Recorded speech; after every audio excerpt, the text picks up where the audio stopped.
कृष्ण हरे हरे राम राम राम हरे हरे हरे कृष्ण कृष्ण कृष्ण हरे हरे हरे राम राम राम हरे हरे हरे कृष्ण कृष्ण कृष्ण हरे हरे हरे राम राम राम हरे हरे हरे कृष्ण कृष्ण कृष्ण हरे हरे हरे राम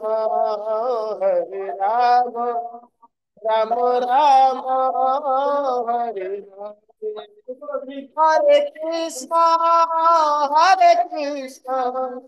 कृष्ण कृष्ण हरे हरे हरे राम राम राम हरे हरे हरे कृष्ण कृष्ण कृष्ण हरे हरे हरे राम राम राम हरे हरे हरे कृष्ण कृष्ण कृष्ण हरे हरे हरे राम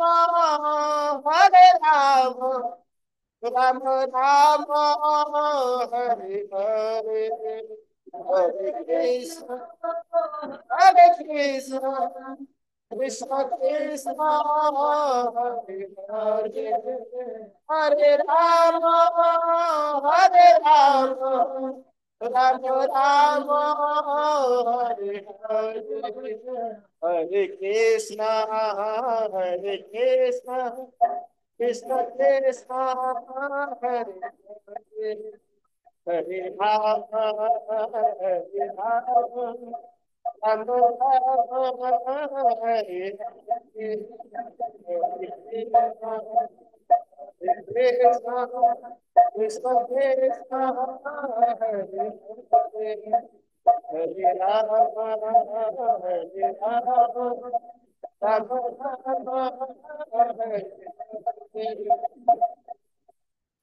नीलाचल निवासाय नित्याय परमात्मने बलभद्र सुभद्राभ्यां जगन्नाथाय ते नमः जगन्नाथाय ते नमः। जय जगन्नाथ बलदेव सुभद्रा महारानी की। गतकाली आमे षष्ठ अध्याय आलोचना करथिले। षष्ठ अध्याय हम कौन पढ़िथिले? उत्कल श्री पुरुषोत्तम क्षेत्र एवं उत्कल देशर महात्म्य। आज हमें सप्तम अध्याय पढ़िबा। सप्तम अध्याय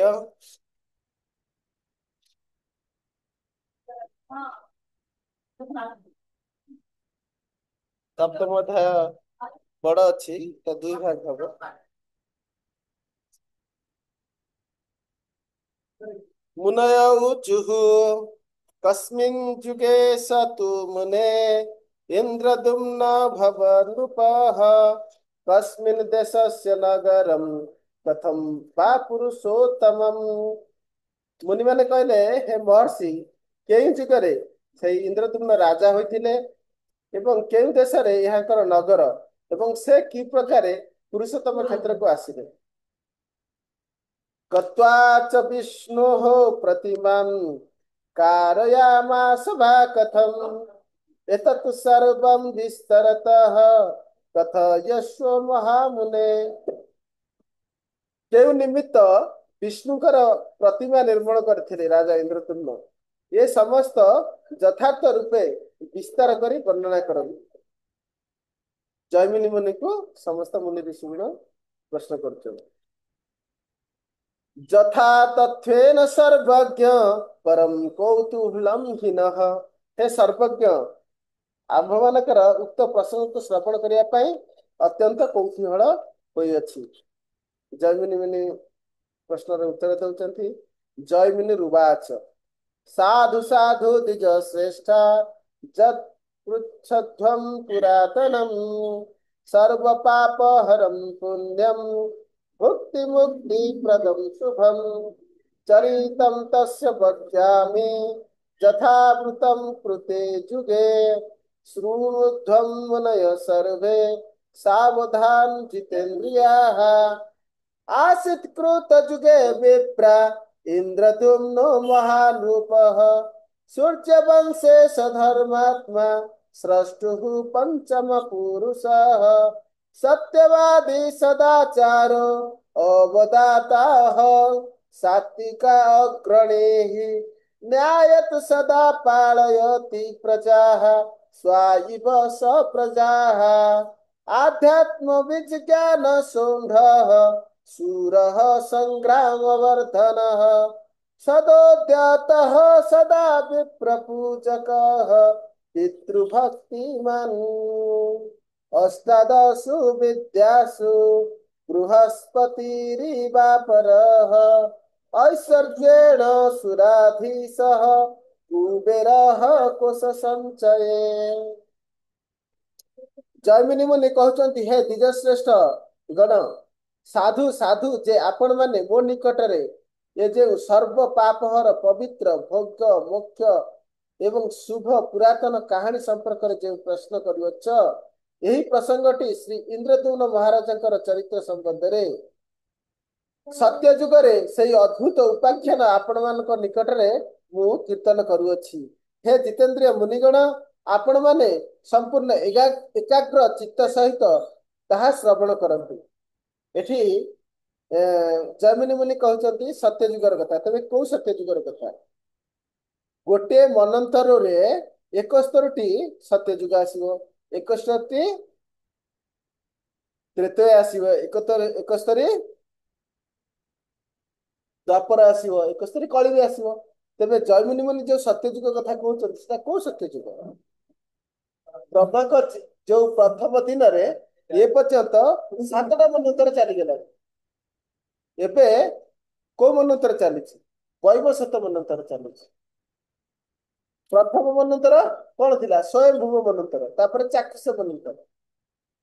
तेबे इंद्रद्युम्न महाराज जेतेबेले पुरुषोत्तम क्षेत्र को आसिया पई प्रयास करथिले प्रथम विद्यापति पठाइथिले सेतेबेले नीलमाधव थिले।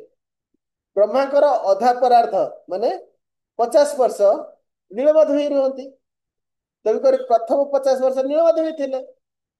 तेबे परिवर्तन हेबे नीलमाधव जगन्नाथ 50 वर्ष सरला परे हेबे 50 वर्ष सरिकी एटा ब्रह्मांकर 50 वर्ष सरी जाइछि अर्थात 51 वर्षर आरंभ होइछि प्रथम सत्य जुग। तेबे ब्रह्मांकर प्रथम मनंतर हेला कोन स्वयंभुव मनंतर स्वयंभुव मनंतर स्वयंभुव मनंकर प्रथम सत्य जुग कथा एटी कहउछ। से प्रथम सत्य जुग रे ही नीलमाधव को दर्शन करिया को विद्यापति आस्ते एवं इंद्रद्युम्न महाराज जतले आसिले से सबरे नीलमाधव अप्रकट होइतिले पालुका राशि रे समस्त क्षेत्र रोहिणी कुंड आदि क्षेत्र सब बुड़ी जाइतिला। तापरे जगन्नाथ प्रकट हेले। तबे जगन्नाथ केबे प्रकट हेले सब द्वितीय परार्धर प्रकट हेबे। तबे द्वितीय परार्धर प्रथम दिनर प्रथम मनंतर प्रथम सत्य जुग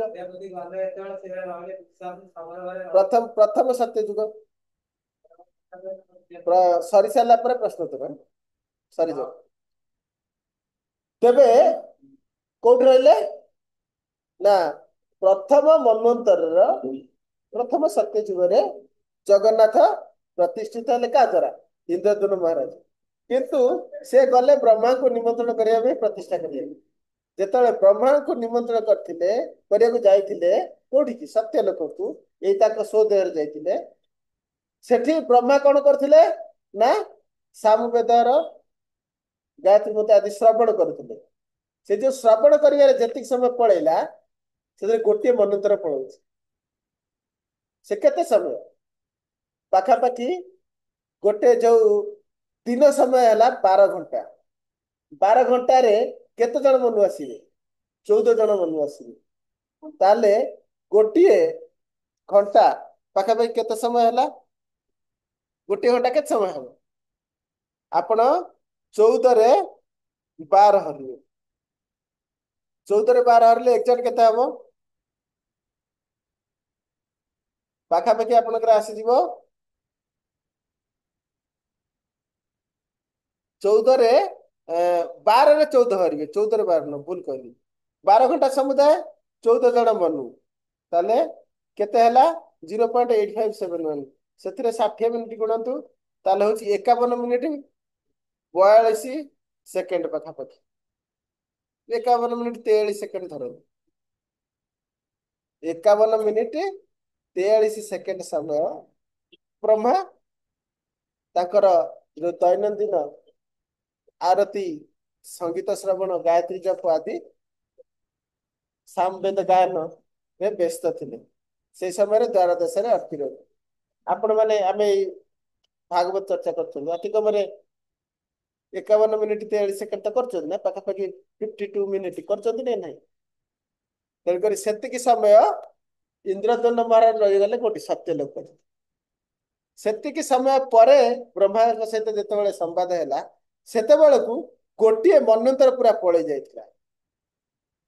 ତା ପର ମନ୍ୱନ୍ତର ଆସି ଯାଇଥିଲା, ଚାକ୍ଷୁଷ ମନ୍ୱନ୍ତର ଆସି ଯାଇଥିଲା। ଚାକ୍ଷୁଷ ମନ୍ୱନ୍ତରରେ ଯାଇ ବ୍ରହ୍ମା ଆସିଲେ ଏବଂ ଜଗନ୍ନାଥ ଶ୍ରୀମନ୍ଦିରକୁ ଆସିଲେ। ସେ ପର୍ଯ୍ୟନ୍ତ ଜଗନ୍ନାଥ ଥିଲେ କୋଉଠି? ଗୁଣ୍ଡିଚା ମନ୍ଦିରରେ। ସେଠି ଇନ୍ଦ୍ରଦ୍ୟୁମ୍ନ ମହାରାଜ ଜଗନ୍ନାଥଙ୍କୁ ବିଗ୍ରହ ନିର୍ମାଣ କରି ଗୁଣ୍ଡିଚା ମନ୍ଦିରରେ ପୂଜା ସେବାର ବ୍ୟବସ୍ଥା କରି ବ୍ରହ୍ମାକୁ ଯାଇଥିଲେ ନିମନ୍ତ୍ରଣ କରିବା ପାଇଁ। ମନ୍ଦିର ଏପଟେ ତିଆରି କରିଦେଲେ, ଶ୍ରୀମନ୍ଦିର ମନ୍ଦିର ତିଆରି କରିଦେଲେ, ବ୍ରହ୍ମା ଗଲେ ନିମନ୍ତ୍ରଣ କରିବା ପାଇଁ। ତା ଭିତରେ ଗୋଟିଏ ମନ୍ୱନ୍ତର ପଳେଇଲା। ବୁଝିପାରୁଛନ୍ତି? ତେଣୁକରି ଦ୍ୱିତୀୟ ଚାକ୍ଷୁଷ ମନ୍ୱନ୍ତରରେ କଣ ହେଇଥିଲା? ଭଗବାନ ମାନେ ଜଗନ୍ନାଥ ପ୍ରତିଷ୍ଠିତ ହେଇଥିଲେ ଶ୍ରୀମନ୍ଦିରରେ। ଦ୍ୱିତୀୟ ଚାକ୍ଷୁଷ ମନ୍ୱନ୍ତର ପରେ ତୃତୀୟ, ଚତୁର୍ଥ, ପଞ୍ଚମ, ଷଷ୍ଠ ଯାଇ ଏବେ ସପ୍ତମ ମନ୍ୱନ୍ତର ଚାଲିଛି। ଗୋଟେ ମନ୍ୱନ୍ତର ତ କହିଥିଲି କେତେ ସମୟ ଜାଣିପାରୁଛନ୍ତି? 71 ଚତୁର୍ଯୁଗ। ଗୋଟିଏ ଚତୁର୍ଯୁଗ କେତେ? ଗୋଟେ ଚତୁର୍ଯୁଗ ହଉଛି 43,20,000 ବର୍ଷ। 43,20,000 ଗୁଣନ 71, ଏତିକି ଦୀର୍ଘ ସମୟ ହଉଛି ଗୋଟେ ମନ୍ୱନ୍ତର। ଏଭଳି 6ଟା ମନ୍ୱନ୍ତର ଧରି ଜଗନ୍ନାଥ ଶ୍ରୀମନ୍ଦିରରେ ଅଛନ୍ତି। ଗୋଟିଏ ମନ୍ୱନ୍ତର କେବଳ ଗୁଣ୍ଡିଚା ମନ୍ଦିରରେ ରହିଲେ। ବୁଝିପାରୁଛନ୍ତି? ତେଣୁକରି ଯାହା ହଉ, ଇନ୍ଦ୍ରଦ୍ୟୁମ୍ନ ମହାରାଜ ସେଇ ସତ୍ୟ ଯୁଗରେ ଯାଇଥିଲେ। ହେ ମୁନିଗଣ, ସତ୍ୟ ଯୁଗରେ ଯେଉଁ ସୂର୍ଯ୍ୟବଂଶ ଜାତ ଇନ୍ଦ୍ରଦ୍ୟୁମ୍ନ ନାମକ ଏକ ରାଜା ଥିଲେ, ସେଇ ଧର୍ମାତ୍ମା ବ୍ରହ୍ମାଙ୍କର ପଞ୍ଚମ ଅଧସ୍ତନ ପୁରୁଷ। ସେ ସତ୍ୟବାଦୀ, ସଦାଚାରୀ, ନିଷ୍ପାପ ଏବଂ ସାତ୍ବିକ ଶ୍ରେଷ୍ଠ।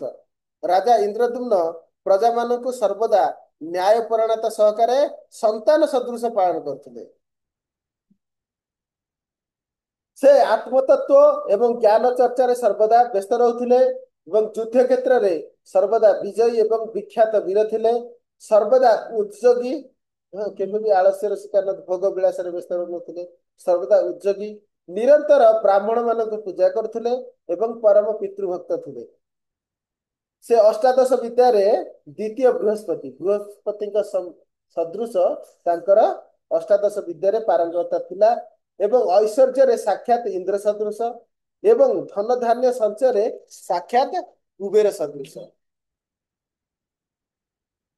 ରୂପବାନ ସୁଭଗ ଶୀଳ ଦାତା ଭୋକ୍ତା ପ୍ରିୟମ୍ବଦ ଜଷ୍ଟା ସମସ୍ତ ଯଜ୍ଞାନାಂ ବ୍ରହ୍ମଣ୍ୟ ସତ୍ୟ ସଂଗର। ରାଜା ଇନ୍ଦ୍ରଦ୍ୟୁମ୍ନ ରୂପବାନ, ସୁଭଗ, ସୁଶୀଳ, ଦାତା, ଭୋକ୍ତା, ପ୍ରିୟଭାଷୀ, ନିଖିଳ ଯଜ୍ଞର ଅନୁଷ୍ଠାନକର୍ତ୍ତା, ବ୍ରାହ୍ମଣ୍ୟ, ସତ୍ୟ ପ୍ରତିଜ୍ଞ ଏବଂ ପୂର୍ଣ୍ଣ ଚନ୍ଦ୍ର ସଦୃଶ ଅଟନ୍ତି। ବଲ୍ଲଭୋ ନର ନାରୀଣାମ୍ पौर्णमास्यां यथा शशि आदित्यैव दुष्प्रेक्ष्यः शत्रुपक्षभयङ्करः वैष्णवः सत्यसम्पन्नो जितक्रोधो जितेन्द्रियः राजसूयं क्रतुवरं वाजिमेधसहस्रकम् याज परमः श्रीमान् मुमुक्षुर्धर्म तत्परः एवं सर्वगुणोपेतः पृथिवीं प्राणय नृपः अवन्ति नाम नगरीं नाळवे भुवि विश्रुतम् उवास सर्गरत्नाढ्यं दीप्याम् अमरावतीम् तत्र स्थितो नरपतिर्विष्णो भक्तिं मनु उत्तमम् चकार मनसा वाचा कर्मणा परमा अद्भुतम् एवं प्रवर्तमानासौ कदाचित् श्रीपतेर्विभोः पूजा समयमसाद्य देवा अर्चन गृहान्तरे विद्वभिः कविभिश्चैव तीर्थयात्रा प्रसङ्गिभिः दैवज्ञैः श्रोत्रियैः सार्धपुरोहितम् उपस्थितम् आदृत व्याज हरयतम् ध्यायतां क्षेत्रम् उत्तमम् यत्र साक्षात् जगन्नाथं पश्यामनेन चक्षुषा एवं मुक्त नृपाग्रोण वैष्णवेन पुरोहितः तीर्थयात्री व्रजं पश्यन् उवाच विषयं वचः ओ भो भोस्तीर्थाटन व्यग्रा धार्मिकास्तीर्थकोविदाः यदा दिशति देवोऽयं युष्माभिस्तच्छ्रुतं किल ପୂର୍ଣ୍ଣମାର ଚନ୍ଦ୍ର ପରି ନର ନାରୀ ମାନଙ୍କର ପ୍ରିୟ ପାତ୍ର ସୂର୍ଯ୍ୟତୁଲ ଦୁ ନିରୀକ୍ଷ ଶତ୍ରୁତାପନ ବୈଷ୍ଣବ ସତ୍ୟପରାୟଣ ଜିତକ୍ରୋଧ ଜିତେନ୍ଦ୍ରିୟ ପରମ ଧାର୍ମିକ ଶ୍ରୀମାନ ଇନ୍ଦ୍ରଦ୍ୟୁମ୍ନ ମହାରାଜ ମୁକ୍ତି କାମନାରେ ରାଜସ୍ୱୀୟ ମହାଯଜ୍ଞ ଏବଂ ସହସ୍ର ଅଶ୍ୱମେଧ ଯଜ୍ଞ କରିଥିଲେ। ईदृश सकल गुण विशिष्ट पृथ्वी पालन करुवा ସେହି ରାଜା द्वितीय अमरावती तुल्य सर्वरत्नयुक्त सुविख्यात अवंती नगर रे वास करुଥିଲେ। ସେହି नरपति ସେହି नगर रे थाई काय मन वाक्य रे श्री विष्णुकर प्रति अचला एवं परम अद्भुत भक्ति प्रकाश करुଥିଲେ।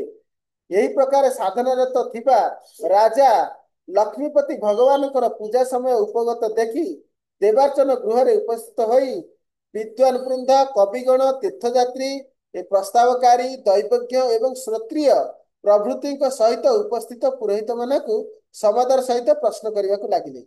श्रोत्रिय माने कौन? श्रुति अर्थ वेद। श्रोत्रिय माने जो माने वेद उच्चारण करिवारे पारंगत से कहे श्रोत्रिय ब्राह्मण।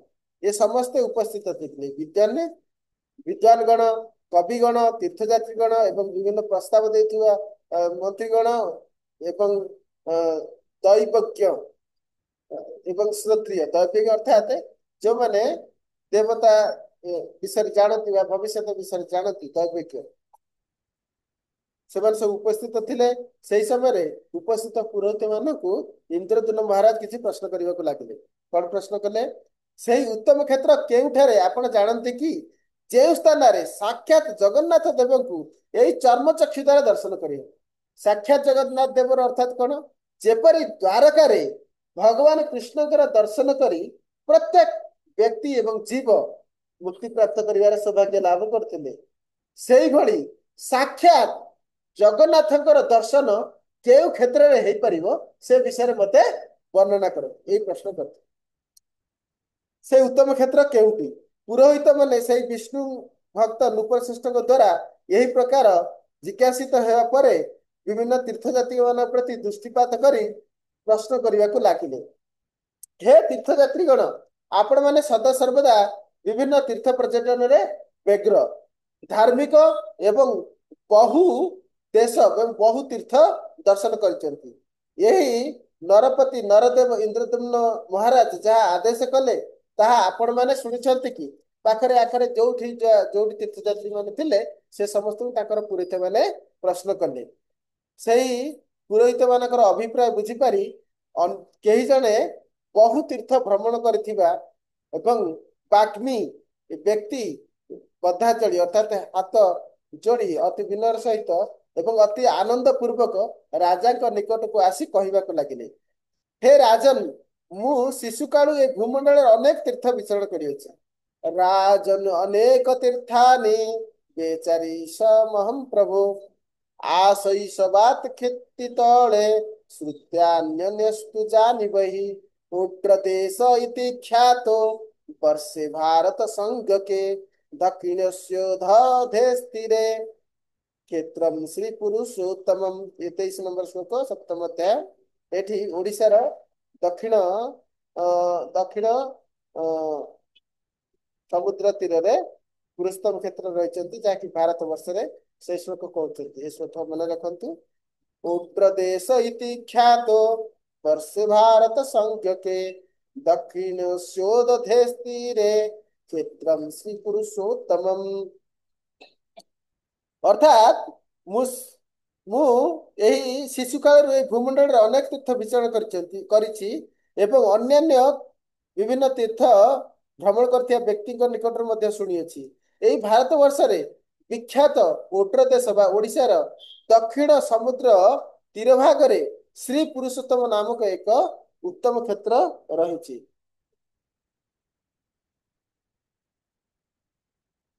तत्र नीलगिरिर्नाम समन्तात् काननावृतः, तस्य उत्संगे कल्पवृक्ष समन्तात् क्रोश संहितः।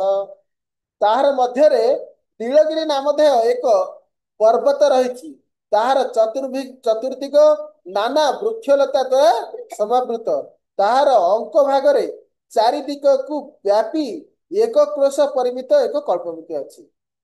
ताहले से जो नीलगिरी पर्वत रही समुद्र कूल तार अंक देश अर्थात ऊपर भाग एक बहुत बड़ विराट कौन बरगछ अच्छी जोटा कि चारिदिग को व्यापी। बरगछर कौन ओहल लंबी थाए चारिदिग व्यापी केते बाट व्यापी ना एक क्रोश परिमित। एक क्रोश परिमित अर्थात कौन एक क्रोश केते 3 किलोमीटर से जो गछ 3 किलोमीटर परिमित व्यापी केते बड़ा चिंता करूँ।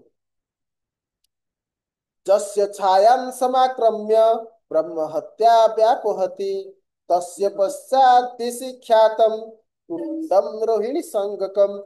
जे वृक्ष छायार स्पर्श रे जदि कहीं भक्त आसे तार ब्रह्म हत्या भली पाप मध्य नष्ट हो जाए। तार पश्चिम भाग रे रोहिणी कुंडक नाम एक विख्यात कुंड रही, तत्पूर्णम कारण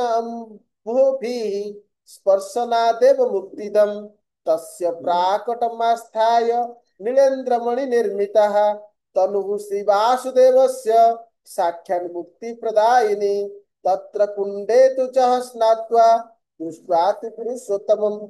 यही रोहिणी कुंड कारण जल रे परिपूर्ण एवं यही दर्शन मात्रे मुक्तिप्रद।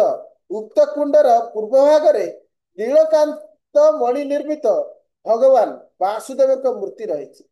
से जो नीलमाधव रही से कौन ना नीलकांत मणि निर्मित एवं जे से नीलमाधव वासुदेव दर्शन करेंगे से निश्चित भाव में मुक्ति प्राप्त है। जो व्यक्ति से कुंडरे स्नान करी श्री पुरुषोत्तम को दर्शन करे से निश्चित भाव में मुक्ति लाभ करेंगे, कौन संदेह नहीं। अश्वमेध सहस्रस्य फलम प्राप्य विमुच्यते, तत्रास्त आश्रम श्रेष्ठ ख्यात समर दीपक, पश्चिमाया दिशि विभोर्वेष्टित समरालयैः, जस्मादेव पदिमार्गो चेन विश्वालयं व्रजेत्। से सहस्र अश्वमेध यज्ञर फल प्राप्त हुई जे मुक्ति लाभ करे। विभुंकर पश्चिम दिगरे शबर जातिर गृह सबू बेष्टित होती। एटी कहते आश्रम श्रेष्ठ अर्थात शबर जातिकर यही आश्रम आश्रम श्रेष्ठ। शबर दीपक नाम विख्यात एक श्रेष्ठ आश्रम होती। से स्थान में भगवान विष्णु को आलय को ଗମନ କରିବା ପାଇଁ ଗୋଟିଏ ଏକପଦୀ ମାର୍ଗ ରହିଛି, ଅର୍ଥାତ୍ ଗୋଟିଏ ସରୁ ପତଳା ରାସ୍ତା ଯାଇଛି, କେବଳ ଯାଇପାରିବେ। ଯସ୍ମାତ୍ ଯସ୍ମାତ୍ ଏକପଦୀ ମାର୍ଗ ଯେନ ବିଷ୍ଣୁଆଳୟମ୍ ବ୍ରଜେତ୍। ବିଷ୍ଣୁଆଳୟ ଅର୍ଥାତ୍ ବିଷ୍ଣୁଙ୍କ ନୀଳମାଧବ ଯୋଉଠାରେ ବିରାଜିତ ଅଛି, ସେଇ ସ୍ଥାନକୁ ଶବରପଲ୍ଲୀରୁ ଯିବା ପାଇଁ ଗୋଟିଏ ଅତି ଛୋଟ ଗଳି ରାସ୍ତା ଅଛି। ଯତ୍ର ସାକ୍ଷାତ୍ ଜଗନ୍ନାଥ ଶଙ୍ଖ ଚକ୍ର ଗଦାଧର ଜନ୍ତୁନାଂ ଦର୍ଶନ ମୁକ୍ତିଂ ଯୋ ଦଦାତି କୃପା ନିଧି। ସେଠାରେ ସାକ୍ଷାତ ଜଗନ୍ନାଥ ଶଙ୍ଖ ଚକ୍ର ଗଦା ଧାରଣ ପୂର୍ବକ ଅବସ୍ଥାନ କରିଛନ୍ତି। ସେଇ କୃପାନିଧି ଭଗବାନଙ୍କର ଦର୍ଶନ ମାତ୍ରେ ଜୀବମାନଙ୍କୁ ମୁକ୍ତି ବିତରଣ କରିଥାନ୍ତି। तत्र स्थितं मया राजन् वर्षं श्रीपुरुषोत्तमे तुष्ट्यर्थं देवदेवस्य प्रतीना वनवासिना पतिरात्रं भगवतो दर्शनाय दिवौकसम् आगतानां महाराज दिव्यगन्धो हिमानुषः नानास्तुति वचः कल्पवृक्ष वृष्टिश्च लभ्यते महिषनपुत्रापि विष्णु स्थाने प्रकाशते पौराणिकी प्रकृतिश्च श्रुता तत्र महीपते पायसु माधवं दृष्ट्वा तिर्जगते हो अप्यमुच्यते। श्लोक 34 नंबर श्लोक मन रखु। पौराणिक प्रवृत्तिश्च श्रुता तत्र महीपते पायसु माधवं दृष्ट्वा तिर्जगदेहम अभिमुच्यते। अर्थात हे राजन, एक वर्ष देवदेवଙ୍କର संतोष निमंते वनवासी तपस्वी होई सेई पुरुषोत्तम क्षेत्र रे वास करथिली। सेठारे भगवानଙ୍କର दर्शन निमित्त मु प्रत्येक रात्रि रे जाने जे देवता माने सेठाकू आसंती।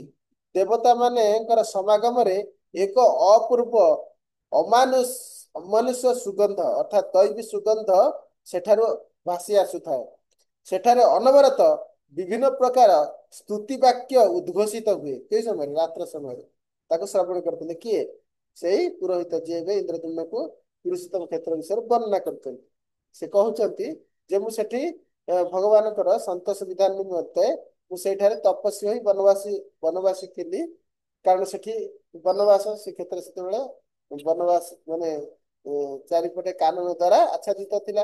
तेणुकर से उत्तम स्थान में बास करी वनवासी तपस्वी थी एवं प्रतिदिन रात्रि रे देवता माने सेठाकू आसी भगवान पूजा उपासना करती स्तवगान करती। सेठारू दैवी सुगंध भासी आसे। सेठार अनवरत विभिन्न विभिन्न प्रकार स्तुति वाक्य द्वारा भगवान प्रीति विधान प्रार्थना हुए एवं कल्पवृक्ष उपरे अनेक पुष्प दिव्य पुष्प सब वृष्टि होता है। भगवान विष्णुकर एपरी महिमा मु अन्य कौन स्थान रे देखी ना। से पुरोहित जे कहउचंती तीर्थयात्री से जड़े जटाधारी तीर्थयात्री से अनेक तीर्थ भ्रमण करछन्ती। तेणुकर से ताको अभिज्ञता करछन्ती जे एभली दैविक जो पुष्पवृष्टि दैवी पूजा एवं स्तुति गान एवं दैवी सुगंध एवं जो दिव्यतार अनुभव मु सेई क्षेत्र करिछि ता अन्य कौनसी क्षेत्र में होइना मु देखिना। पौराणिक प्रवृत्तिश्च श्रुत्वा तत्र महीपते पायसु माधवं दृष्ट्वा तिर्जगदेह अपि मुच्यते। हे महीपते, सेई स्थान रे मु एक प्राचीन संवाद सुनिथिली। को संवाद? जेतेबेले ब्रह्मा प्रथमे आस्थिले आ जम से क्षेत्र को आसीथिले जो अद्भुत घटना घटिथिला ना पायस अर्थात गोटे काक पक्षी जे कि नीच जाति बा तिर्जक जाति एठी कह जाउछि से नीलमाधव को दर्शन करी रोहिणी कुंड जल स्नान करी नीलमाधव को दर्शन करी साक्षात चतुर्भुज विष्णु रूप धारण रूपक सालोक्य और सारूप्य मुक्ति लाभ करते। नाधिकारी पुण्य कृत्यो ज्ञानहीनोऽपि पार्थिव तुषार्तो रोहिणी कुंडे जलम पातु समागतः त्यक्त्वा कालवशात् प्राणान् विष्णु सारूप्यमाप्तवान् अहमासं पुरा मूर्खस्तत् प्रसादात् साम्प्रतम् अष्टादशु विद्यासु शेषो न स्यान्म मां पर मतिश्च निर्मला जाता विष्णु पश्यामि ना परम त्वं जस्माद् विष्णु भक्तो असि सततं च दृढ़व्रतः अतस्तवोपदेशार्थं मागतोऽहं तवान्तिकम्। अर्थात से कहते जे ସେଇ ଜ୍ଞାନ ଶୂନ୍ୟ ପକ୍ଷୀ କୌଣସି ପୁଣ୍ୟ ଉପାର୍ଜନର ବାସ୍ତବ ଅଧିକାରୀ ନୁହନ୍ତି। କାହିଁକି ନା ଯେଉଁମାନେ ନିଚତର ଯୋନି ମାନବ ନିଚତର ଯୋନି ସେମାନେ ଦୁଃଖ ଯୋନି ଭୋଗ କରୁଛନ୍ତି ଅଜ୍ଞାନ ଯୋନି ତାଙ୍କ ଭିତରେ ଦିବ୍ୟ ଜ୍ଞାନର ସମ୍ଭାବନା ନାହିଁ। ତେଣୁକରି ଉପନିଷଦ କୁହାଯାଏ ଯେ କେବଳ ମାନବ ମାନେ ହିଁ ଧର୍ମ ଆଚରଣ କରିବେ ଧର୍ମ ତତ୍ତ୍ୱ ବୁଝିପାରିବେ ଏବଂ ନିଜର ଉନ୍ନତି କାମନା କରିପାରିବେ ମୁକ୍ତି ପ୍ରାପ୍ତ କରିବାର ସୁଯୋଗ ଲାଭ କରିପାରିବେ। ଜ୍ଞାନ ଶୂନ୍ୟ ପଶୁ ପକ୍ଷୀ ଏମାନଙ୍କର ଚେତନା ନିମ୍ନମାନର। ଚାରି ପ୍ରକାର ଚେତନା ଅଛି କଣ ନା ବୃକ୍ଷଲତା ମାନଙ୍କର ସବୁ ଆଚ୍ଛାଦିତ ଚେତନା କଭର୍ଡ କନସିୟସନେସ୍। ତାଠାରୁ ଉନ୍ନତ ହେଲେ ପଶୁ ପକ୍ଷୀ। ପଶୁ ପକ୍ଷୀଙ୍କର କି ପ୍ରକାର ଚେତନା ସଂକୁଚିତ ଶ୍ରନକେନ ଇଂରାଜୀରେ ଶ୍ରନକେନ କନସିୟସନେସ୍। ତାଠାରୁ ଆଉ ଟିକେ ଉନ୍ନତ କିଏ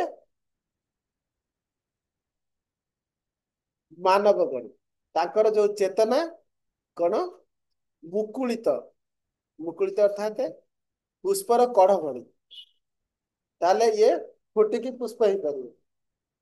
ତେଣୁକରି ମୁକୁଳିତ ଚେତନା କାହାର ମାନବ ମାନଙ୍କର ଏଇଟା ତୃତୀୟ ଶ୍ରେଣୀ।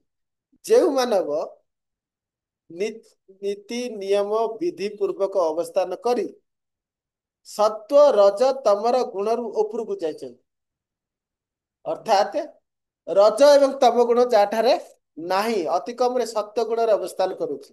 ସେଦିନ ଆମେ କହିଥିଲେ ନା ତାମସିକ ଭକ୍ତି ରାଜସିକ ଭକ୍ତି ଏବଂ ସାତ୍विକ ଭକ୍ତି। ଅତି କମରେ ସାତ୍विକ ଭକ୍ତ ଅର୍ଥାତ ପାରଲୌକିକ ବସ୍ତୁ ପ୍ରତି ଆଗ୍ରହ ଥାଏ। ଶ୍ରବଣ କୀର୍ତ୍ତନ ସ୍ମରଣ ବନ୍ଦନ ପାଦ ସେବନ ଅର୍ଚ୍ଚନ ଦାସ୍ୟ ସାକ୍ଷ୍ୟ ଆତ୍ମନିବେଦନ ଏସବୁ ନାମ ଗ୍ରହଣ ଏବଂ ଭଗବତ ସେବା ଆଦି ରେ ସେ ଆନନ୍ଦ ପ୍ରାପ୍ତ ହୋଇଥାଏ। କାରଣ ଏହି ଆନନ୍ଦ ଅତି ପ୍ରବଳ ଆନନ୍ଦ। ଏସବୁ ଆନନ୍ଦରେ ଯିଏ ନିଜକୁ ମଜ୍ଜି ଥାଏ ଏବଂ ଲୌକିକ ବସ୍ତୁରେ ଲୌକିକ ଆନନ୍ଦରେ ଯିଏ ଦୁଃଖ ଦର୍ଶନ କରିଥାଏ। ଲୌକିକ ଆନନ୍ଦ କଣ ଏ ସଂସାରରେ ଯେ ଭୋଗ ସାମଗ୍ରୀ ଯେ ଦୁଃଖ ସେ ହେଲେ ସାତ୍विକ। ଶୁଦ୍ଧ ସତ୍ଵ ଯେ କେବଳ ଜଗନ୍ନାଥଙ୍କୁ ଜଗତର ଆଧାର ଜାଣି ଏବଂ ଜୀବ ତାଙ୍କର ଅଂଶ ଜାଣି ଅଂଶର ଏକମାତ୍ର ଧର୍ମ ହେଉଛି ପୂର୍ଣ୍ଣର ସେବା ଏହି କଥା ଜାଣି ଏବଂ ଆନନ୍ଦର ଏକମାତ୍ର ଉତ୍ସ ଯେ ଶ୍ରୀ ଭଗବାନଙ୍କର ଚରଣ କମଳ। ଯେପରି ଆମେ ଯଦି କ୍ଷେତ୍ର ହୁଅନ୍ତି ବିଲ ହୁଅନ୍ତି ଆମ ବିଲରେ ଯଦି ପାଣି ମଡେଇବାକୁ ହୁଏ ତାହେଲେ ନଦୀ ସହିତ ଗୋଟିଏ ନାଳ ଦ୍ଵାରା ଆମର ଯୋଉ ଚ୍ୟାନେଲ ବା କେନାଲ ଦ୍ଵାରା ଯୁକ୍ତ ହେଲେ ଯାଇକି ନଦୀର ପାଣି ଆମ ବିଲକୁ ଆସିପାରିବ। ସେହିପରି ଭଗବାନ ଯିଏ କି ସବୁ ଆନନ୍ଦର ଉତ୍ସ ତାଙ୍କ ସହିତ ଆମେ ଭକ୍ତି ମାର୍ଗରେ ସାଧୁ ଗୁରୁ ବା ଶିକ୍ଷାଗୁରୁ ଦୀକ୍ଷାଗୁରୁ ଏମାନଙ୍କ ମାଧ୍ୟମରେ ଯୋଗସୂତ୍ର ସ୍ଥାପନ କରି ପରମ ଆନନ୍ଦ ସହିତ ଯଦି ଯୁକ୍ତ ହେବା ତାହେଲେ ପରମ ଆନନ୍ଦ ଆମକୁ ପ୍ଲାବିତ କରିବ। କୋଉଥିରେ ଦିବ୍ୟ ପ୍ରେମରେ। ଘରେ ଘରେ ଆନି ଅଛି ପ୍ରେମ ଅମିୟାର ବାନ। ଭଗବାନ ଶ୍ରୀ କୃଷ୍ଣ ଚୈତନ୍ୟ ଯେ କି ଭଗବାନ ସାକ୍ଷାତ ରାଧା କୃଷ୍ଣଙ୍କର ମିଳିତ ତନୁ ସେ ଦିବ୍ୟ ରାଧାଙ୍କର ସେ ଭାବ ନେଇ ଦିବ୍ୟ ପ୍ରେମକୁ ଘରେ ଘରେ ଆଣି ପହଞ୍ଚି ଦେବା ପାଇଁ ଏ ଜଗତରେ ପ୍ଲାବନ କରିବା ପାଇଁ ଆମମାନଙ୍କୁ ଶିକ୍ଷା ଦେଇଯାଇଛନ୍ତି ଏବଂ ପରିଶେଷରେ ଏହି ନିର୍ଦ୍ଦେଶ ଦେଇଯାଇଛନ୍ତି ଯେ ପୃଥିବୀତେ ଅଛି ଯତ ନଗରାଦି ଗ୍ରାମ ସର୍ବତ୍ର ପ୍ରଚାର କର ମୋର ଦିବ୍ୟ ନାମ। ପ୍ରତି ଜାଗାରେ ଏ ଭଗବାନଙ୍କର ଦିବ୍ୟ ନାମ କୀର୍ତ୍ତନ ଏ ପ୍ରେମରେ ଏ ଆନନ୍ଦରେ ଆନନ୍ଦ ସାଗରରେ ସମସ୍ତଙ୍କୁ ବୁଡାଇ ଦେବା ଏହା ହିଁ ବାସ୍ତବ କଲ୍ୟାଣ। ଏ ତତ୍ଵ ଯିଏ ବୁଝିଛି ସିଏ ହେଲେ ନିର୍ଗୁଣ ଭକ୍ତ। ଗୁଣରୁ ଅତୀତ ଶୁଦ୍ଧ ସତ୍ଵ ସତ୍ଵ ଯେଉଁ ସତ୍ୟରେ ରଜତମର ବିଲକୁଲ ଗନ୍ଧ ନଥାଏ ବିଶୁଦ୍ଧ ସତ୍ୟ। ତେଣୁକରି ଯେଉଁ ଭକ୍ତ କେବଳ ବିଷ୍ଣୁ ପ୍ରୀତି ମୁଖ୍ୟ ରଖିଥାଏ ସେ ହଉଛି ନିର୍ଗୁଣ ଭକ୍ତ। ତେଣୁକରି ସେହିପରି ଭକ୍ତି ପ୍ରାପ୍ତ ହେଇପାରିବ ଯେଉଁମାନେ ତାକୁ କୁହାଯାଏ କଣ ପୂର୍ଣ୍ଣ ବିକଶିତ। ଯେଉଁମାନେ ସତ୍ୟ ଗୁଣରେ ପାରଲୌକିକ ବସ୍ତୁ ପ୍ରତି ଆଗ୍ରହ ପ୍ରକାଶ କରିଥାନ୍ତି ଏବଂ ଲୌକିକ ବସ୍ତୁ ଠାରୁ ନିଜକୁ ଦୂରେ ରଖନ୍ତି ତାକୁ କୁହନ୍ତି ବିକଶିତ ଚେତନା। ବୈଷ୍ଣବ ମାନେ ବିକଶିତ ଚେତନା। ଏବଂ ଶୁଦ୍ଧ ବୈଷ୍ଣବ ଯାହାରେ କିଛି ଭୌତିକ ଜଡ ଗନ୍ଧ ହିଁ ନାହିଁ, ରଜ ତମ ଗନ୍ଧ ହିଁ ନାହିଁ, ପୂର୍ଣ୍ଣ ଶୁଦ୍ଧ, ପୂର୍ଣ୍ଣ ସତ୍ଵ, ନିତ୍ୟ ମୁକ୍ତ ସେଇଭଳି ଭକ୍ତ କେବଳ ଭଗବତ ପ୍ରୀତି ବିଧାନ ପାଇଁ କାର୍ଯ୍ୟ କର। ଭଗବତ ପ୍ରୀତି ବିଧାନ କଣ? ସେଇ ଚୈତନ୍ୟ ମହାପ୍ରଭୁ ଯାହା କହିଛନ୍ତି ଯେ ଏଇ କୃଷ୍ଣ ଚେତନାକୁ, ଭଗବତ ଚେତନାକୁ, ଜଗନ୍ନାଥଙ୍କ ଚେତନାକୁ ପ୍ରତି ଘରେ ଘରେ ଦ୍ୱାରେ ଦ୍ୱାରେ ପହଞ୍ଚିବା ପାଇଁ ପ୍ରୟାସ କର, ଯୋଗଦାନ ଦିଅ, ଏଇ ପ୍ରଚାର ସେବାରେ ଯୋଗଦାନ ଦିଅ। ନିଜର ଯାହା ବି କିଛି ସାମର୍ଥ୍ୟ ଅଛି, ଶ୍ରୋତା ହୁଅ, ବକ୍ତା ହୁଅ, ବା ଏଇ ଯୋଉ ପ୍ରଚାର କାର୍ଯ୍ୟରେ ନିଜର ଶାରୀରିକ ସେବାରେ ଯୋଗଦାନ ଦିଅ, ଅଥବା ଆର୍ଥିକ ସେବାରେ ଯୋଗଦାନ ଦିଅ, ନହେଲେ ମାନସିକ ଭାବରେ ସହଯୋଗ କର। ଯେକୌଣସି ମତେ କାୟ ମନ ବଚସା ଭଗବାନଙ୍କର ଏଇ ଦିବ୍ୟ ଆତ୍ମାନୁଭୂତିର ମାର୍ଗ ଏବଂ ପରମ ଗୋପନୀୟ ଭଗବତ ଭକ୍ତିର ରହସ୍ୟ ସମସ୍ତଙ୍କ ଘରେ ପହଞ୍ଚାଅ। ତେବେ ଯାହା ହଉ, ଆମେ ଯୋଉ କଥା କହୁଥିଲେ ଯେ ସବୁଠାରୁ ଉତ୍ତମ ଭକ୍ତି, ଏଇ କଥା ଯେ ମାନବ ମାନେ ଏଇଭଳି ପାଞ୍ଚ ପ୍ରକାର ଚେତନା ମଧ୍ୟରେ ସର୍ବଶ୍ରେଷ୍ଠ ଅନ୍ୟ ତିନି ଚେତନା କଣ? ମୁକୁଳିତ, ବିକଶିତ, ପୂର୍ଣ୍ଣ ବିକଶିତ। ମାନବ ଅତି କମରେ ମୁକୁଳିତ, କିନ୍ତୁ ସେ ଯଦି ସେଇ ତାମସିକ ଆଧାରରେ ରହି ନିଜର ପାପ ପୂର୍ଣ୍ଣ ବୃତ୍ତିରେ ରହେ, ଧର୍ମର କୌଣସି ସ୍ତମ୍ଭକୁ ବଜାୟ ରଖେ ନାହିଁ, ସମ୍ପୂର୍ଣ୍ଣ ଅଧର୍ମର ଆଶ୍ରୟ ନିଏ, ତେବେ ତାର ମୁକୁଳିତ ଚେତନାରୁ ପୁଣି ସଂକୁଚିତ ଅଥବା ଆଚ୍ଛାଦିତ ଚେତନାକୁ ଫେରିଯିବ। ଆଚ୍ଛାଦିତ ଚେତନା କଭର୍ଡ କନସିୟସନେସ୍, ଗଛ ବୃକ୍ଷ ଲତା, ବୁଝିପାରୁଛନ୍ତି? ଚେତନାର ଅଧପତନ ହେଇପାରିବ, ଚେତନାର ଉନ୍ନତି ହେଇପାରିବ। ଉନ୍ନତ ଚେତନା ହେଲେ ବିକଶିତ, ଅର୍ଥାତ ସାଧୁ ସନ୍ଥ ବୈଷ୍ଣବ ଆଦି ବ୍ରାହ୍ମଣ ଆଦି ଯେଉଁ ଉନ୍ନତ ବ୍ରାହ୍ମଣ ବ୍ରହ୍ମକୁ ଜାଣନ୍ତି, ସେଦିନ କହୁଥିଲି ନା ବ୍ରାହ୍ମଣ ଜନ୍ମରେ ସବୁ ଶୂଦ୍ର, ବ୍ରାହ୍ମଣ କୂଳ ହେଲେ ବି ଶୂଦ୍ର, କିନ୍ତୁ ଯଦି ବ୍ରତ ଉପନ ହେଲା ତାପରେ ତାଙ୍କୁ ଦ୍ୱିଜ କୁହାଯିବ। ବ୍ରତ ଉପନ ହେଲା, ଗୁରୁ ଗ୍ରହଣ କଲେ, ତାପରେ ଗୁରୁଙ୍କ ଠାରୁ ବେଦଶାସ୍ତ୍ର ଅଧ୍ୟୟନ କଲେ ତାକୁ ବିପ୍ର କୁହାଯିବ। ବେଦଶାସ୍ତ୍ର ଅଧ୍ୟୟନ କରି ଯଦି ସେ ତତ୍ଵକୁ ଅନୁଭୂତି ଲାଭ କଲେ, ତତ୍ଵ ଅନୁଭୂତି ଲାଭ କଲେ ଏବଂ ବ୍ରହ୍ମ ଦର୍ଶନ ହେଉଥାଏ, ପ୍ରତି ଜୀବ ମଧ୍ୟରେ ବ୍ରହ୍ମ ଦର୍ଶନ। ଚୌଦିକେ ଦେଖ ନା ଦେଖ ତାର ମୂର୍ତ୍ତି, ସର୍ବତ୍ର ହଇବ ତାର ଇଷ୍ଟ ଧର୍ମ ସ୍ମୃତି।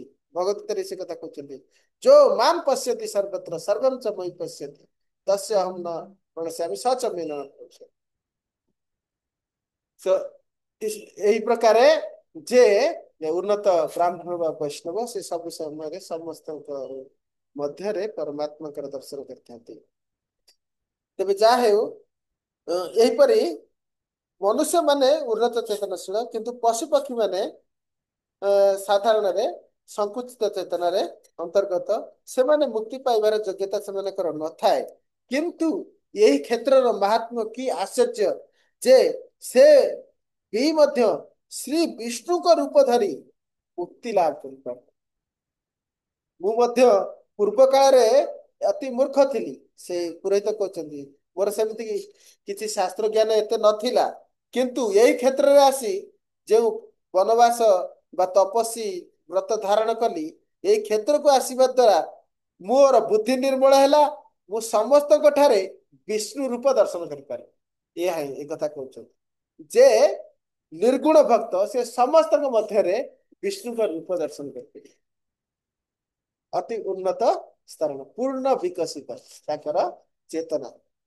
ପୂର୍ବରୁ ମୋର ସେମିତି ଚେତନା ବିକଶିତ ହେଇନଥିଲା, କିନ୍ତୁ ମୁଁ ଯେତେବେଳେ ଏଇ କ୍ଷେତ୍ରରେ ପ୍ରୟାସ କଲି, ମୋର ଚେତନା ପୂର୍ଣ୍ଣ ବିକଶିତ ହେଇ ପ୍ରତ୍ୟେକ ଜୀବ ମଧ୍ୟରେ ବିଷ୍ଣୁଙ୍କର ଦର୍ଶନ କରିପାରେ।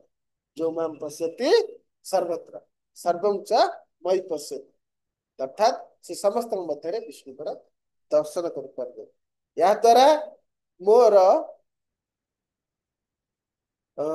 ଭଗବାନଙ୍କ ବ୍ୟତୀତ ଅନ୍ୟ ରୂପ ମୁଁ ଦେଖେ ନାହିଁ।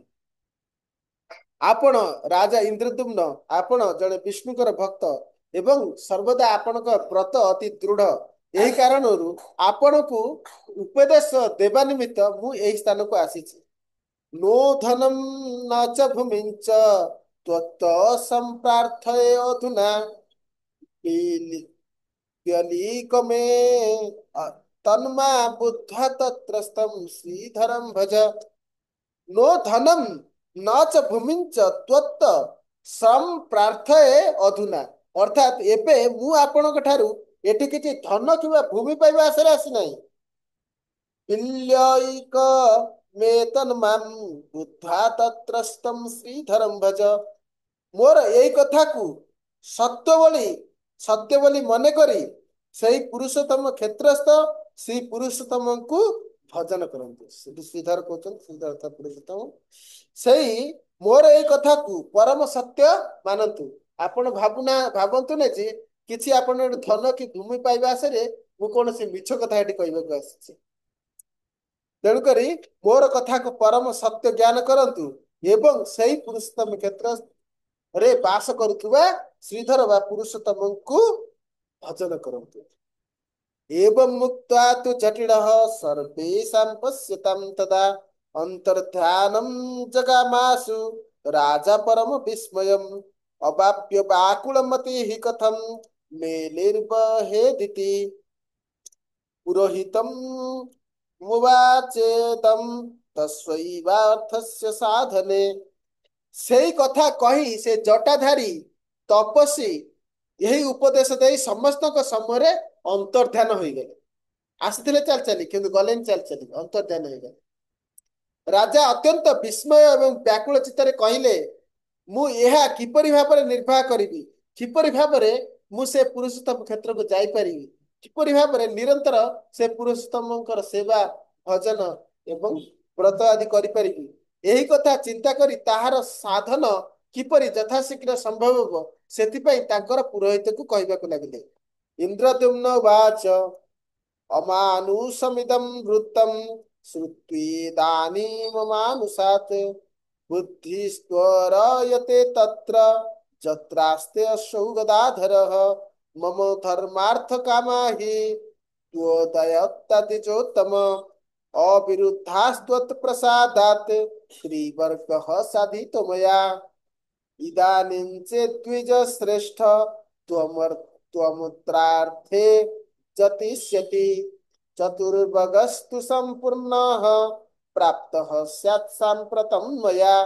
इंद्रतुल कहले हे ताकर पुरोहित कहते हे द्विजतम धर्म अर्थ काम यही त्रिवर्ग मते प्राप्त करिवारे आपण मोर पूर्ण मात्रा रे साहाय्य करछन्ती। आपणकर जो पुरोहित कार्य जहाँकि जजमान आप जो मंगल करिपारती आपण एथिरे समर्थ जे मते धर्म अर्थ काम रे आपण पूर्णता भाव प्राप्त कराइछन्ती। से धर्म अर्थ काम प्राप्त कराइबे आपणक अधीन किंतु आपणक प्रसाद रु निर्द्वंद रे मुझे त्रिभग निश्चित प्राप्त करिछि। वर्तमान सेई अमानुष वृत्तांत श्रवण करी जे स्थान रे सेई गदाधर अछंती अमानुष अर्थात मनुष्य द्वारा ये वृत्तांत कुआ जायनि। जेउ पुरोहित कहले ए वृत्तांत से अंतर्धान हो गले से साधारण मनुष्य तो नुह के तेणुकर से कहते अमानुष वृत्तांत अर्थात जे वृत्तांत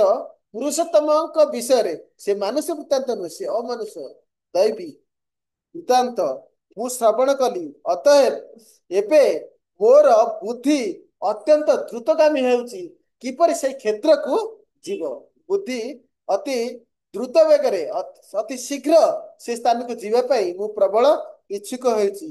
अतएव हे पुरोहित आपण एथि निमित्त शीघ्र विशेष भाव में जत्न करी ताहार पूर्ण व्यवस्था करंतु जेपरिकी जो चतुर्भुग फल मुक्ति ताहा मु लाभ करि पारि। पुरोहित वाच बाढ़ में तत् करिष्यामि यथा द्रक्ष्यसि केशवम् चर्माच्छादित चक्षुर्भ्याम साक्षान् मुक्ति प्रदम विभु। पुरोहित कहले मु प्रतिज्ञा करुछि जे उक्त विषय रे मु निश्चित पूर्ण जत्नवान हेबि जेपरि आपण साक्षात मुक्ति प्रदाता श्री केशव को निजर चर्मचक्षु द्वारा दर्शन कर। चर्मचक्षु अर्थात ए चक्षु दिव्य चक्षु जो अर्जुन संजय दिव्य चक्षु दर्शन करथिले कौन विश्वरूप से दिव्य चक्षु दरकार। चर्मचक्षु अर्जुन साक्षात कृष्ण को दर्शन करते समस्त द्वारकावासी ଏମିତିକି କୌରବ ମାନେ ମଧ୍ୟ ସମସ୍ତେ ଦର୍ଶନ କରୁଥିଲେ। ତ ଚର୍ମଚକ୍ଷୁ ଦର୍ଶନ ସେଇ ସମାନ ପୁଣ୍ୟ ପ୍ରାପ୍ତ ହେବା ପାଇଁ ଯୋଉ ଚର୍ମଚକ୍ଷୁ ଦର୍ଶନ ଦରକାର ତାହାର ବ୍ୟବସ୍ଥା କରିବା ପାଇଁ ପ୍ରତିଜ୍ଞା କରୁଛନ୍ତି କିଏ? ତାଙ୍କର ପୁରୋହିତ। ଏବମତ୍ର ଯତିଷ୍ୟାମେ ତତ୍ର ସର୍ବେ ଯଥା ବୟମ୍ ବତ୍ସ୍ୟାମଃ ସସହାୟଶ୍ଚ କ୍ଷେତ୍ରେ ଶ୍ରୀ ପୁରୁଷୋତ୍ତମେ। ତଦନୁଯାୟୀ ଯତ୍ନ କରିବି ଯେପରିକି ସେଇ ପୁରୁଷ ତମ କ୍ଷେତ୍ରକୁ ଆମ୍ଭେମାନେ ଆମ ମାନଙ୍କର ସହାୟକ ସହିତ ସମସ୍ତେ ଯାଇ ସେଠାରେ ବାସ କରିପାରିବା। ସାଫଲ୍ୟಂ କିମତ ରାଜନ୍ ଜନ୍ମିନୋ ଜନ୍ମନୋ ଭବେତ୍ ପୁରୁଷಂ ତମସଃ ପାରಂ ସାକ୍ଷାତ୍ ଦ୍ରକ୍ଷ୍ୟତି ମାନବ। ହେ ମହାରାଜ, ଯେଉଁମାନେ ବର୍ତ୍ତମାନ ଜନ୍ମ ଗ୍ରହଣ କରି ଅଛନ୍ତି ସେମାନଙ୍କର ଜନ୍ମ ଏହା ଅପେକ୍ଷା ଆଉ ଅଧିକ କଣ ସଫଳ ହେବ? ଅର୍ଥାତ୍ ଯେଉଁମାନେ ବର୍ତ୍ତମାନ ସମୟରେ ଜନ୍ମ କରିଛନ୍ତି ସେ ସମସ୍ତଙ୍କୁ ଏଇ ସୌଭାଗ୍ୟ ପ୍ରାପ୍ତ ହବ ଯେ ସେ ସମସ୍ତେ ଶ୍ରୀ ପୁରୁଷୋତ୍ତମ କ୍ଷେତ୍ରକୁ ଯାଇ ସାକ୍ଷାତ ପୁରୁଷୋତ୍ତମଙ୍କର ଦର୍ଶନ କରିବେ ଏବଂ ସେଇଠାରେ ବାସ କରିବେ। ତେଣୁକରି ଏହି ସମୟରେ ଯେଉଁମାନେ ବି ଜନ୍ମ ନେଇଛନ୍ତି ସେମାନେ ଅତି ପରମ ଭାଗ୍ୟବାନ। ୟାଠାରୁ ଅଧିକ ପୁଣ୍ୟ, ଅଧିକ ସୁନ୍ଦର ବ୍ୟବସ୍ଥା, ଅଧିକ ସଫଳତା ଆମେ ତାଙ୍କ ପାଇଁ କଣ ଆଣିପାରିବା? ଜୀବନ ସଫଳ ହୋଇଅଛେ ତାର ଯାହାର ହୋଇଅଛେ ଏକବାର କୃଷ୍ଣ ଦର୍ଶନ। ଯଦି ଆମର ଜୀବନରେ ଏକବାର ବି କୃଷ୍ଣଙ୍କ ଦର୍ଶନ ହେଇନି ତାହେଲେ ଆମର ଜୀବନ ବିଫଳ। ତାର ମୁକ୍ତିର ପ୍ରଶ୍ନ ହିଁ ଉଠୁନି। ଏ ଜୀବନର ଉଦ୍ଦେଶ୍ୟ ମୁକ୍ତି। ତେଣୁକରି ଏ ସମସ୍ତ ଜୀବର ଅନ୍ତିମ ବର୍ଗ ବା ଚତୁର୍ବର୍ଗ ହେଲା ଚତୁର୍ଥ ବର୍ଗ କଣ? ମୁକ୍ତି। ଯେହେତୁ ସେମାନେ ଶ୍ରୀ ପୁରୁଷୋତ୍ତମର ଦର୍ଶନ କରିବାକୁ ଯିବେ ତେବେ ତାଙ୍କର ଜୀବନ ଏଇଠାରେ ହିଁ କେବଳ ସଫଳ ହବ, ଅନ୍ୟଥା ଜୀବନ ସଫଳ ହୁଏନି। ତ୍ରିବର୍ଗର ଜୀବନ ସଫଳ ହୁଏନି। ତ୍ରିବର୍ଗ କଣ? ଧର୍ମ, ଅର୍ଥ ଆଉ କାମ। ଏଥିରେ ଜୀବନ କେବେ ବି ସଫଳ ହୁଏନି।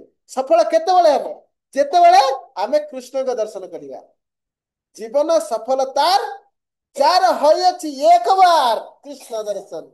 ସେଇ ଶ୍ରୀକ୍ଷେତ୍ର ପୁରୀ ଧାମରେ ଯଦି ଜଗନ୍ନାଥଙ୍କର ଆମେ ଗୋଟିଏ ଥର ବି ହଉ ଦର୍ଶନ କରିଥାଏ ପାରନ୍ତି ଶ୍ରୀ ଜଗନ୍ନାଥଙ୍କର ସେଇ ତାର ବିଗ୍ରହ ରୂପକୁ, ତାହେଲେ ନିଶ୍ଚିତ ଭାବେ ଚତୁର୍ବର୍ଗ ବା ମୁକ୍ତି ପ୍ରାପ୍ତ ହେବ। ବୁଝି ହଉଛି?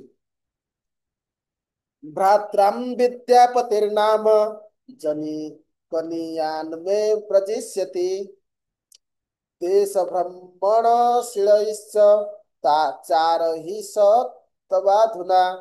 ବର୍ତ୍ତମାନ ଆପଣଙ୍କର ଦେଶ ଭ୍ରମଣକାରୀ ଅନୁଚର ମାନଙ୍କ ସହିତ ମୋର କନିଷ୍ଠ ଭ୍ରାତା ବା ସାନ ଭାଇ ବିଦ୍ୟାପତି ସେଇ ପୁରୁଷୋତ୍ତମ କ୍ଷେତ୍ରକୁ ଗମନ କରିବେ। ପୁରୋହିତଙ୍କର ସାନ ଭାଇ କିଏ? ବିଦ୍ୟାପତି। ସେ ବିଦ୍ୟାପତିକୁ ପ୍ରେରଣ କଲେ ତାଙ୍କର ଯୋଉ ଶ୍ରେଷ୍ଠ ପୁରୋହିତ ବା ରାଜଗୁରୁ ତାଙ୍କର ସାନ ଭାଇ ବିଦ୍ୟାପତିକୁ ପ୍ରେରଣ କରିବେ କୋଉଠାକୁ? ସେଇ ନୀଳାଚଳ ଧାମ। तत्र गत्वा जगन्नाथं दृष्टा सहि गिरौ यथा कटकावास संस्थानं भूप्रदेशं प्रमीय च तूर्ण प्रवृत्तिमानेता श्रेयो अस्माकं भविष्यति। तस्य तद्वचनं श्रुत्वा राजा पुनरुवाचः।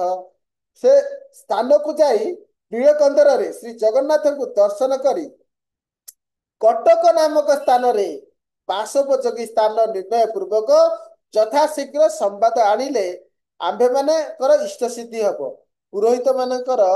ପୁରୋହିତଙ୍କର ଏଇ ଅମୃତ ବଚନ ଶ୍ରବଣ କରି ରାଜା କହିଲେ। તે ପୁରୋହିତ ତାଙ୍କୁ କହିଲେ ଯେ ମୋର ଭାଇ ସେଠାକୁ ଯାଇ ଶ୍ରୀ ଜଗନ୍ନାଥଙ୍କୁ ନୀଳକନ୍ଦରରେ ଦର୍ଶନ କରି କଟକ କଣ? କଟକ ସହରରେ ସେତେବେଳେ ରାଜଦୁର୍ଗ ଏଇ ସବୁ ଥିଲା। ତେଣୁକରି କଟକ ହଉଛି ଏକାମ୍ର କାନନର ପାଖରେ। ତେଣୁକରି ବସତି ସ୍ଥାପନ ପାଇଁ କଟକ ନାମକ ସହର, ଯାହାକି ମହାନଦୀ କାଠଯୋଡି ମଧ୍ୟରେ ଅବସ୍ଥିତ, ତାର ଚାରି ପାଖରେ ନଦୀ ଅଛି। ଏହା ରାଜା ମାନଙ୍କର ଯୋଉ ଶାସନ ପାଇଁ, ରାଜଧାନୀ ପାଇଁ ଅତି ଉତ୍ତମ ଥିଲା। ପୁରୁଣା ସମୟରେ କଟକ, ଯାଜପୁର ଏସବୁ ରାଜଧାନୀ ଥିଲା। ତେଣୁକରି ସେଠି ଇନ୍ଦ୍ରଦ୍ୟୁମ୍ନ ମହାରାଜ କହୁଛନ୍ତି ସେଇ କଟକରେ ମୁଁ ଯଥାଶୀଘ୍ର ସମସ୍ତ ବାସୋପଯୋଗୀ ସ୍ଥାନ ନିର୍ମାଣ କରିବାର ବ୍ୟବସ୍ଥା କରିବି। इंद्रदुम्नो वाच साधु ब्रह्मन् समाधाय व्यवसाय विचारितः अहं प्रथमतो अप्योतत् श्रुत्रैव कृत निश्चयः तत्र क्षेत्रे भगवतः सन्निधौ निवसाम्यहम् तद्गच्छतु भवत् भ्रात्रा यथेष्टं साधयिष्यति इति उक्त्वा अन्तःपुरं राजा प्रविवेशमुदान्वितः। पुरोहितोऽपि तान् सर्वान् यथा वदनुपूर्वशः राजाज्ञया पूजयित्वा प्राहिणोतु समाश्रमम् भ्रातरं सुमुहूर्ते च दैवज्ञकृतनिश्चये प्रस्थापयामास तदा कृतस्वस्थ्ययनं द्विजैः अथ सर्वैः प्रात्यैकैः पुष्पस्यन्दनमास्थितं ततः साम्प्रस्थितो विप्रा स तु विद्यापतिरितिजः मनसा चिन्तयामास मार्गे स्यन्दनमास्थितः। अर्थात इंद्रद्युम्न कहले हे ब्रह्मन् आपण प्रस्ताव अत्यंत उपादेय और उत्तम मु श्रवण करिया मात्रे ही सही क्षेत्र को जाई भगवान निकट में बास करी निश्चय करियछि अतएव आपणकर कनिष्ठ भ्राता से पुरुषोत्तम क्षेत्र को जाई समस्त व्यवस्था करंतु। महाराज इंद्रद्युम्न यही कथा कही बड़ आनंद पूर्णक हृदय रे निज अंतपुर को गमन कले। पुरोहित समागत व्यक्ति मानक राजा आदेश अनुजाई यथायोग्य सम्मान प्रदर्शन करी निज निज आश्रम को जीवाई विदा देले एवं भ्रात्रा ताकर निज भ्राता विद्यापति को विप्र मान द्वारा मंगल आशीर्वाद प्रदान पूर्वक शुभ समय प्रेरण कले। तदनंतर विश्वस्त लोक मान द्वारा अणा जाइथिबा एक पुष्पक रथरे आरोहण करी श्री विद्यापति मने मने भगवान जगन्नाथ देव को चिंता करने को लगिले। अहो मे सफलम जन्म सुकल्या सर्वरिच मे द्रक्ष्यामि जद भगवतो मुख पद्म मगापहम। सही समय रथ उपरे चढ़ी विद्यापति भावना करचंती जे ओहो मोर जन्म आज परम सफल हेबाकु जाउछि कारण मोर ए अज्ञान रात्रि प्रभात आज उपस्थित अर्थात अज्ञान एक रात्रि सदृश ज्ञान प्रभात सदृश आज से समय आसी जे मोर अज्ञान अंत है मोर ज्ञानर दिवस रे मु पदार्पण करी आज यही समय होची ज्ञान आहरण करियार प्रभात समय जेहेतु मु करुणामय भगवान पाप नाशक मुखार बिंदर दर्शन करि परिबी श्रवणाद्यौरूपायैर्जं जतमानम् अहर्निशं पश्यन्ति जतये चेतः पुण्डरीके व्यवस्थितं तमद्य नीलशिखर शृङ्गस्थं बिभ्रतं वपुः सम्बन्धहरणं साक्षात् द्रक्ष्यामि च तृणम्। श्रवणादि भक्ति द्वारा जतिगण दिवारात्रि यत्नवान होई मध्य जहांकु निज चित्त पद्म दर्शन करि पारंती नाही आज मुई भगवान को से नील पर्वत सुंगर रे सशरीर रे विराजमान शरीर संबंध हरणकारी मुक्तिदाता चक्रधारी परम पुरुष भगवान को साक्षात दर्शन कर सशरीर से भगवान को दर्शन करी जे कि समस्त शरीर संबंध हरण करि पारंती। आमर समस्या कौन शरीर संबंध रही आम भगवान भूली जाऊँ शरीर संबंध को केवल प्राधान्य दे आम निजर जीवन निर्वाह कर समस्या से शरीर संबंध कौन आत्म संबंध कौन से कथा आम बुझा निहाती दरकार। भक्ति विनोद ठाकुर प्रार्थना रे भल भाव से कथा बुझे जे बंधु दार सुता सुत तब दासी दास सही तो संबंधे सबे आमार प्रयास। बंधु तारा तारा माने पति पत्नी सुत सुता पुओ झील ये सब वास्तव में भगवान संबंध संबंधी आम सब भावुं अहंकार वस्त देह को मोर एवं देह गेह परिजन सब मोर तेणुक ये संबंध आमर निजर संबंध बोली आम प्रयास कर छाड़ी से संबंध आम क्या सहित संबंधित करिया दरकार भगवान सहित से माने भगवान सेवक भगवान दासी भगवान दास तब दासी दास धन जन गृहदार तुमार बलिया रक्षा करिया में मात्र सेवक होइया।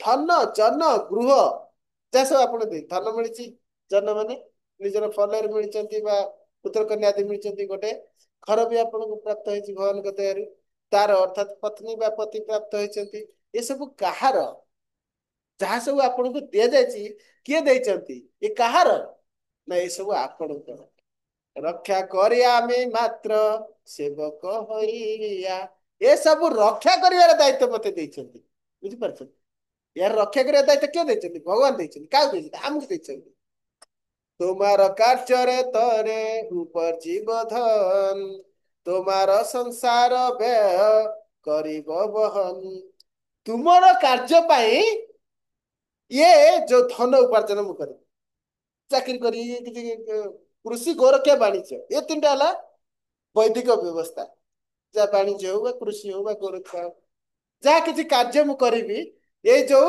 ତୁମ ଦ୍ଵାରା ପ୍ରଦତ୍ତ ଧନ ଜନ ଗୃହ ତାର ୟାର ସୁରକ୍ଷା ପାଇଁ ଯାହା ମୁଁ ଉପାର୍ଜନ କରିବି ଏସବୁ ବାସ୍ତବରେ ତୁମର ସେବକ ଏବଂ ଏହି ଯୋଉ ତୁମର ସେବକ ମାନଙ୍କର ସେବା କରିବାର ଦାୟିତ୍ୱ ମୋତେ ଦେଇଛ ସେଥିପାଇଁ ମୁଁ ଧନ ଉପାର୍ଜନ କରୁଛି ଏବଂ ସେବା ମୁଁ ତୁମର କରୁଛି କାରଣ ସେ ସେବାର ଦାୟିତ୍ୱ ତମେ ମତେ ଦେଇଛ ଏ ସ୍ତ୍ରୀର ଦାୟିତ୍ୱ ନେବା ଏ ଝିଅର ଦାୟିତ୍ୱ ନେବା ପୁଅର ଦାୟିତ୍ୱ ନେବା ଏଇଟା ତୁମେ ମତେ ଦେଇଛ ସେବା କରିବା ପାଇଁ ଆଉ ଏଇଟା ମୁଁ ମୋର ବୋଲି କରୁନି ମୋର ବୋଲି କରିବା ଆବଶ୍ୟକ ମନେ କରୁନି ଏଇଟା ଆପଣଙ୍କ ସେବା ଆପଣ ଦେଇଛନ୍ତି ସେଇଥିପାଇଁ ମୁଁ କରିବି ଇଏ ହଉଛି ଅହଙ୍କାରରୁ ରକ୍ଷା ପାଇଁ କୃଷ୍ଣ ସମ୍ବନ୍ଧକୁ ବୁଝିବାର ରହସ୍ୟ ভালো মন্দ নাহি জানি সেবা মাত্র করি তোমার ସଂସାରେ আমি ବିଷୟ ପ୍ରହରୀ ମୁଁ କଣ ନା ଆପଣଙ୍କର ଏଇ ଯୋଉ ଧନ ଜନ ଗୃହ ଦ୍ୱାର ସମ୍ପଦ ୟାର ମୁଁ ଗୋଟେ ସିକ୍ୟୁରିଟି ଗାର୍ଡ ଯେମିତି ଆପଣଙ୍କର ଘରେ ଟ୍ରେଜେରୀରେ ବହୁତ ସୁନା ରୂପା ଟଙ୍କା ଅଛି ଗୋଟେ ସିକ୍ୟୁରିଟି ରଖିଛନ୍ତି ସିକ୍ୟୁରିଟି କଣ କରୁଛି ତାର ସୁରକ୍ଷା କରୁଛି ସେ କହୁନି ଯେ ଧନ ଜନ ସବୁ ମୋର ମୁଁ ତାକୁ ରକ୍ଷା କରୁଛି ସେ ମୋର ନୁହଁ ମାଲିକର କିନ୍ତୁ ମାଲିକ ତାର ପ୍ରତିବଦଳରେ ମୋର ଚଳିବା ପାଇଁ ଖାଇବା ପିଇବା ପାଇଁ ଯାହା ଆବଶ୍ୟକ ମତେ ହଉଛି ତେଣୁକରି ଭଗବାନଙ୍କର ସବୁ କିଛି ଆମେ ତାର ସୁରକ୍ଷା ଦାୟିତ୍ୱରେ ରହିଛନ୍ତି ବିଷୟ ପ୍ରହରୀ তোমার ইচ্ছায় মোর ইন্দ্রিয় চালনা শ্রবণ দর্ଶନ ঘ୍ରାଣ ଭୋଜନ ବାସନା ଯାହା ବି କିଛି ମୁଁ କରିବି କିଛି ଦେଖିବି କିଛି ଶୁଣିବି କିଛି ଘ୍ରାଣ କରିବି କିଛି ଭୋଜନ ଖାଇବି ବା କିଛି ବାସନା ଅର୍ଥାତ ସ୍ପର୍ଶ ଆଦି କାମନା ଆଦି ବାସନା ଯାହା କିଛି ଆବଶ୍ୟକ ସେ ସବୁ କେବଳ ତୁମର ଇଚ୍ଛାରେ କିଛି ସ୍ପର୍ଶ କରିବାର ଅଛି ଭଗବାନଙ୍କର ଦିବ୍ୟ ମାଲ୍ୟ ନିର୍ମାଲ୍ୟ ଆଦି ସ୍ପର୍ଶ କରିବି କିଛି ଭୋଜନ କରିବାର ଅଛି ଭଗବାନଙ୍କ ପ୍ରଦତ୍ତ ନିର୍ମାଲ୍ୟ ପ୍ରସାଦ ଗ୍ରହଣ କରିବି କିଛି ଶୁଙ୍ଘିବାର ଅଛି ଭଗବାନଙ୍କ ପ୍ରଦତ୍ତ ଅଙ୍ଗୁରୁ ଅଗୁରୁ ଚନ୍ଦନ ଗନ୍ଧ ପୁଷ୍ପ ମାଲ୍ୟ ଆଦି ଘ୍ରାଣ କରିବି କିଛି ଦର୍ଶନ କରିବା ଅଛି ତୁମର 15 କୋଟି କମନୀୟ ବିଶେଷ ସ୍ୱରୂପର ଦର୍ଶନ କରିବି କିଛି ଶୁଣିବାର ଅଛି ତୁମର ଲୀଳା ଗୁଣ ଆଦି କୀର୍ତ୍ତନ ଶ୍ରବଣ କରିବି ଏହି ପ୍ରକାର ଜଣେ ଭକ୍ତ ନିଜର ବାସ୍ତବିକ ସମର୍ପଣ ସ୍ଥିତିକୁ ଆସିବା ଆବଶ୍ୟକ ଏହିପରି ବିଦ୍ୟାପତି କହୁଛନ୍ତି ଯେ ଏହି କ୍ଷେତ୍ରରେ ମୁଁ ବପୁ ସମ୍ବନ୍ଧ ଗୁଡ଼ିକ ତ୍ୟାଗ କରି ସାକ୍ଷାତ ଆପଣଙ୍କର ସମ୍ବନ୍ଧରେ ସମ୍ବୋଧିତ ହୋଇ ମୁଁ ମୁକ୍ତି ଲାଭ କରିବି ସ୍ମୃତି ସ୍ମୃତି ଇତିହାସ ପୁରାଣ ବାକ୍ୟ ଯଦ୍ରୂପମା ସ୍ଥାପୟିତୁ ନ ଶକ୍ୟମ୍ ତଶ୍ରୀନିଧେ ରୂପମ୍